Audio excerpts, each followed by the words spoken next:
এরে নবীর আশিক উম্মতের দল, এরে আল্লাহর বান্দা যুবক, আল্লাহর বান্দা ডাক দিয়া বলে, আমি তাকে একটা একটা করে মুসলমানের আদর্শ শিখাইতে লাগলাম। আস্তে আস্তে সে মুসলমানের ধর্মটা গ্রহণ করে নিল, কালেমা পড়ে মুসলমান হয়ে গেল। আমি বললাম, ও বোন, তোর দোহাই লাগে, তুই কখনো ইসলাম ধর্মটা প্রকাশ করবি না। যদি প্রকাশ করে দাও তাহলে তোর বাবাই তোরেও রাখবে না, আমারেও রাখবে না, আমাকে মারিয়া ফেলবে। এরে বোন, তোর কাছে অনুরোধ, ইসলাম ধর্মটা কখনো প্রকাশ করবি না। যদি আমি চলিয়া যাই তাহলে তুই প্রকাশ করিস না, কোনো তখন বাধা হবে না। হুজুর, আল্লাহর কুদরত, আমি কিছুদিন পর আল্লাহ আমারে কিছু টাকা পয়সার মালিক বানায় দিলেন।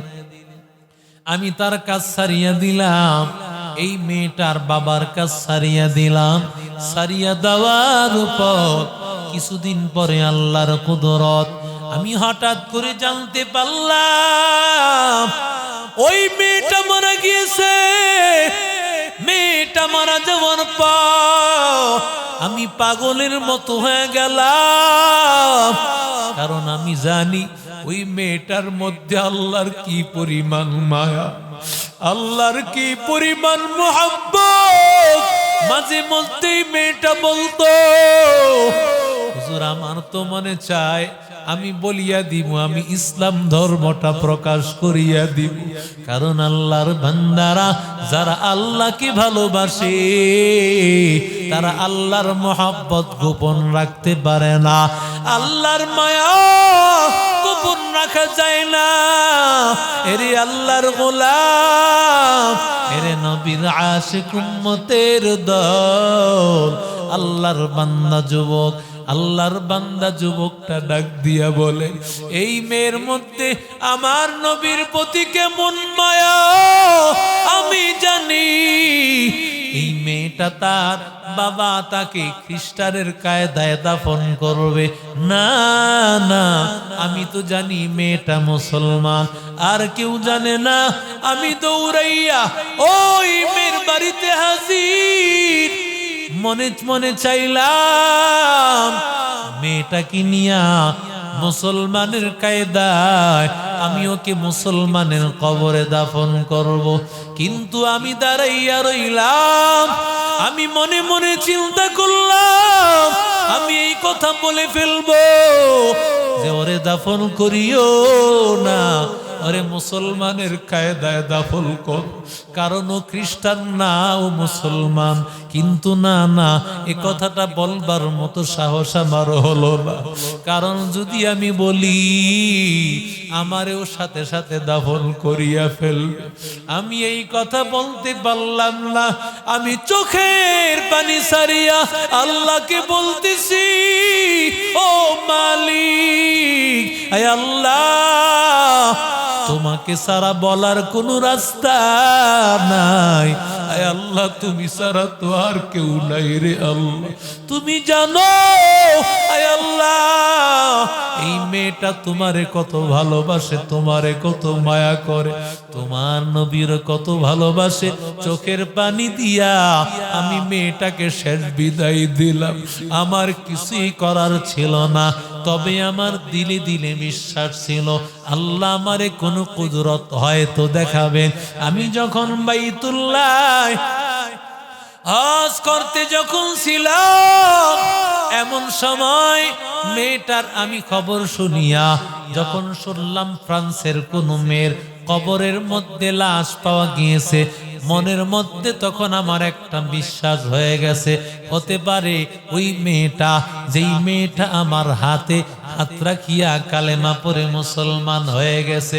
এবার আরবের মক্কার আলেম উলামারা বুঝতে বাকি নয়, আল মারউ মা মান আহাব্বা, মেয়েটাকে আল্লাহ তাআলা কোরআনের মহব্বতের কারণে, ইসলামের মহব্বতের কারণে, আলেম উলামার মহব্বতের কারণে আল্লাহ তাআলা কাফের মুশরিকদের কবরেও যদি বান্দাকে কাফের মুশরিকের কায়দায় দাফন করা হয়েছে, কিন্তু আল্লাহ মহব্বত করিয়া আল্লাহ তাআলার কাছে সবচাইতে পবিত্র জমিন, ওই পবিত্র জমিন মক্কার পবিত্র জমিন, ওই পবিত্র জমিনে আমার আল্লাহ তাআলা ওই মেয়েটাকে হাজির করে নিয়ে আসলো।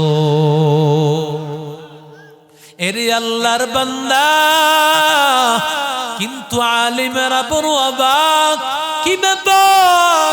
যদি এমন হয় তাহলে আমাদের আলেমের লাশটা গেল কই? আমাদের আলেমের লাশ কই?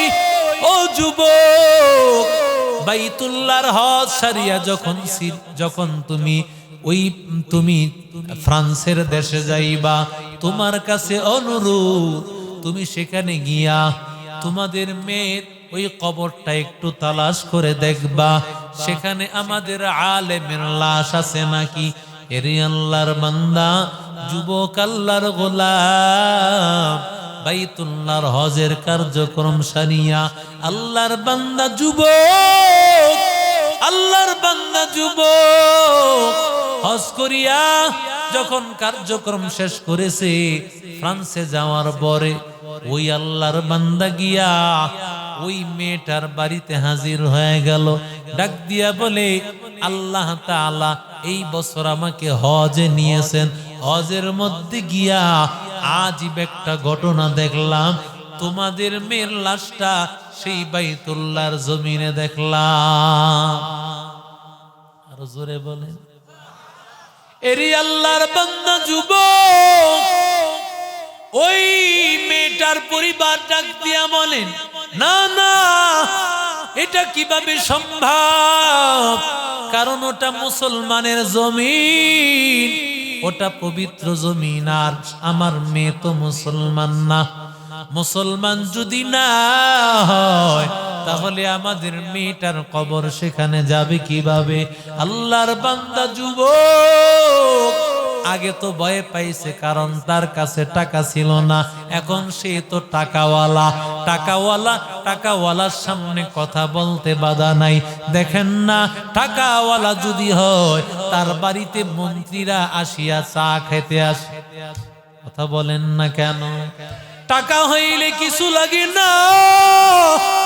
আল্লাহর বান্দা এবার যেহেতু টাকাওয়ালা, ডাক দিয়া বলেন, তোমার মেয়েটা আমার ইসলাম ধর্ম দেখিয়া, আমার আদর্শ দেখিয়া, আমার আকর্ষণে আকর্ষিত হইয়া তোমার মেয়েটা কালিমা পড়ে মুসলমান হয়ে গেছি।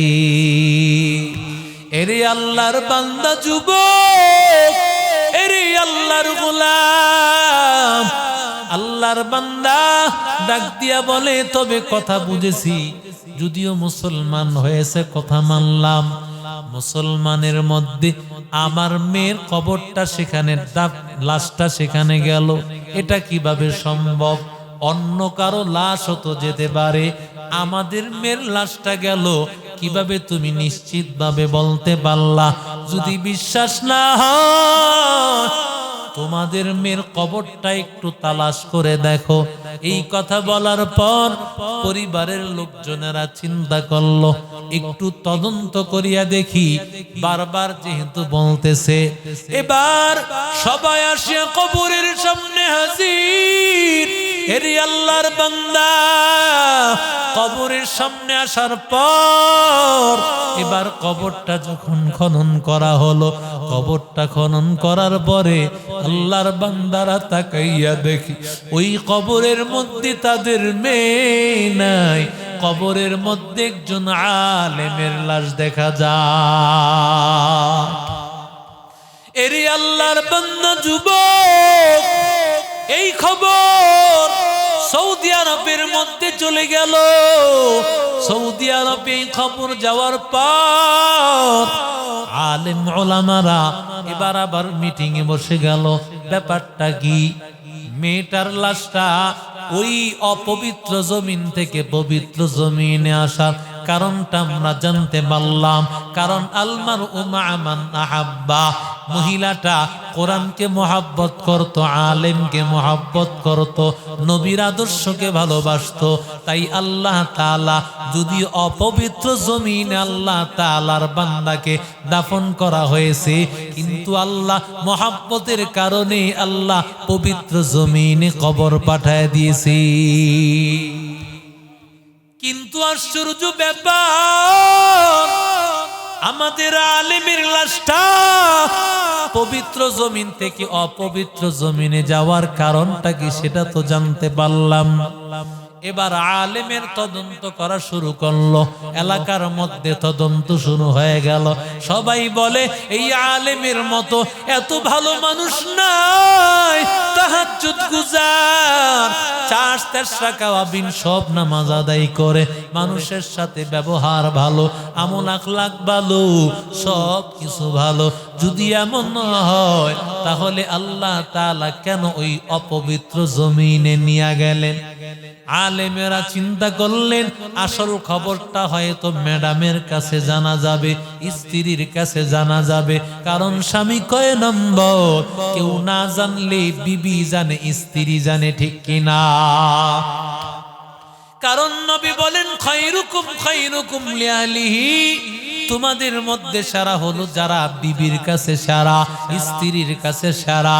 আমার নবী বলেন আনা খায়রুকুম লিআহলি, আমি আমার পরিবারের কাছে তোমাদের সবার চাইতে সেরা।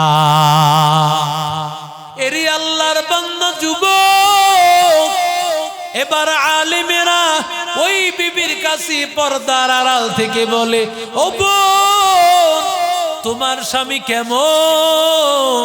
তোমার স্বামীর কিছু আমলের কথা আমাদেরকে বলো।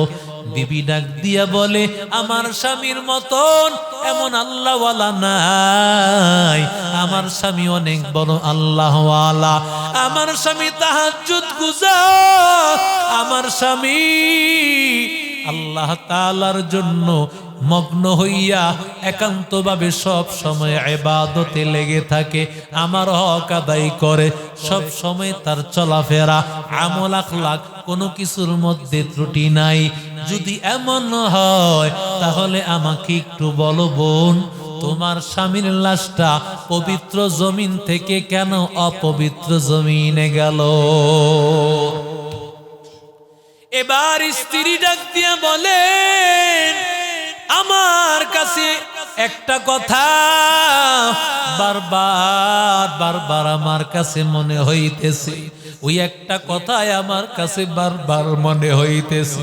এবার মহিলাটা ডাক দিয়া বলেন, আমার স্বামী শীতের রাতে যখন স্বামীর সাথে আমি একান্তে মিলিত হইতাম, গোসল করার যখন প্রয়োজন হয়ে যাইত, শীতের রাতে গোসল করা বড় কষ্ট হয়, ওই সময় আমার স্বামী বলতো, এই ক্ষেত্রে খ্রিস্টানদের ইহুদিদের আদর্শটা আমার বড় ভালো লাগে, কারণ তাদের ধর্মে গোসল করা লাগে না।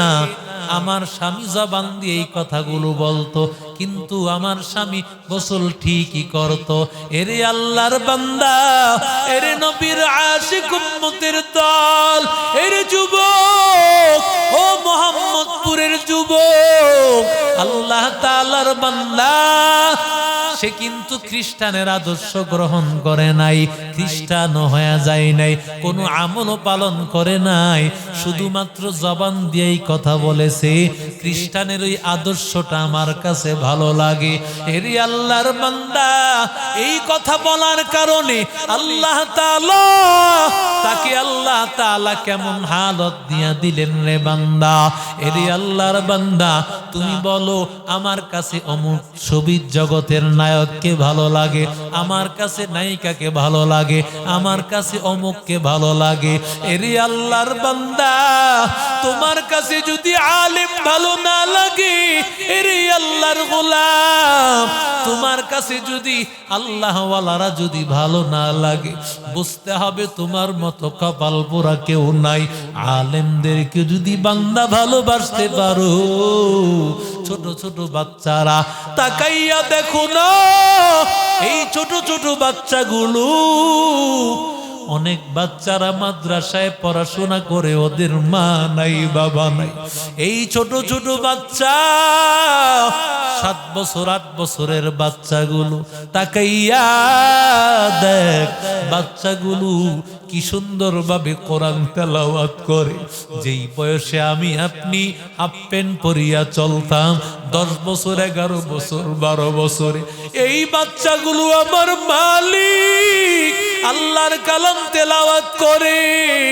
এরি আল্লাহর বান্দা, গভীর রাতে যখন সবাই ঘুমাইয়া যায়, যেই বাচ্চাগুলো সকাল 10টা পর্যন্ত ঘুমাইয়া থাকে, কিন্তু আমার মোহাম্মদপুরের এই মাদ্রাসার ছাত্র, মিসবাহুল কোরআন মাদ্রাসার ছাত্র, তাকাইয়া দেখো এই মাদ্রাসার ছাত্ররা, ছোট্ট ছোট্ট বাচ্চাগুলো গভীর রাতে তাহাজ্জুদের সময় উঠিয়া ঠান্ডা পানি দিয়া ওযু বানাইয়া নামাজ আদায় করে, আর চোখের পানি ফালাইয়া আল্লাহর কাছে দোয়া করে, ও দয়ার মালিক, হে আল্লাহ, কোরআনের দরজা আনছো, মাহরুম করিও না।